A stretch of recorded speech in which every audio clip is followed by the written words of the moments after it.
kugira umutima wari muri Kristo Yesu nukwemera guheba uburenganzira bwawe. Uburenganzira bwa Yesu bwari ubwiza, yari afise ubwiza mwijuru, yari afise icubahiro mwijuru, yari yibereye amahoro mwijuru, arabiheba araza mwisi yambara ishusho nk'iy'umugurano, aba umuntu nk'abandi bose. Nukuvuga hajya bashaka kuvuga ngo umushumba murazi ko ataburenganzira afise. Mu yandi majambo yiyambuye uburenganzira, yigira umugurano, yigira umukene, nta mugurano atunga. Ivyo atunze byose bari vyasebuje, ukashobora kumubwira akanya kose ati zana. Nta mugurano rero atunga, arakena, yigira umukene kugira ngo twebwe dutunge.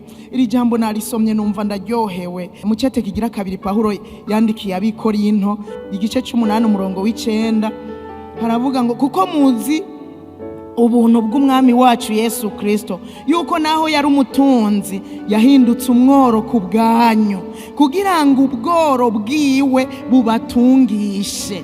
Haleluya.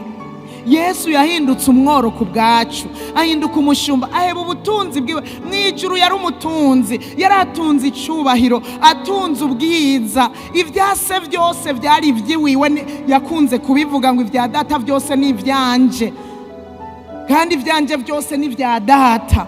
Kandi yaravuga ngo nabira ku vya data nanje nkabibaha, nanje nkabibamenyesha.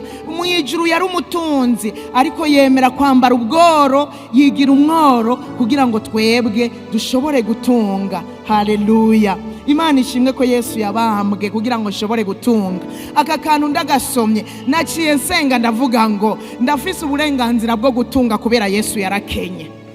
Yesu yakenye, yigize umworo, yigira umushumba kugira ngo jewe ntunge. Rero mu yandi majambo ndafise uburenganzira bwo gutunga. Naho nobura vyose nzoguma mvuga ngo Satani umenye ko mfise uburenganzira bwo gutunga. Kandi no mu Burundi Kristo Yesu yaradupfiriye, turafise uburenganzira bwo gutunga. Reka tuze turahamagara ubutunzi bw'igihugu cyacu, turabifitiye uburenganzira kuko Yesu yakenye kugira ngo abari mu isi bashobore gutunga, na cyane cyane abamwizeye. Twebwe abamwizeye rero twizere gutunga. Ubonye bigiye no kwanka umubwire ngo Yesu jewe ndafise uburenganzira bwo gutunga kuko wakenye kugira ngo jewe nshobore gutunga. Haleluya. Haleluya. Yesu aragaheza gigwa.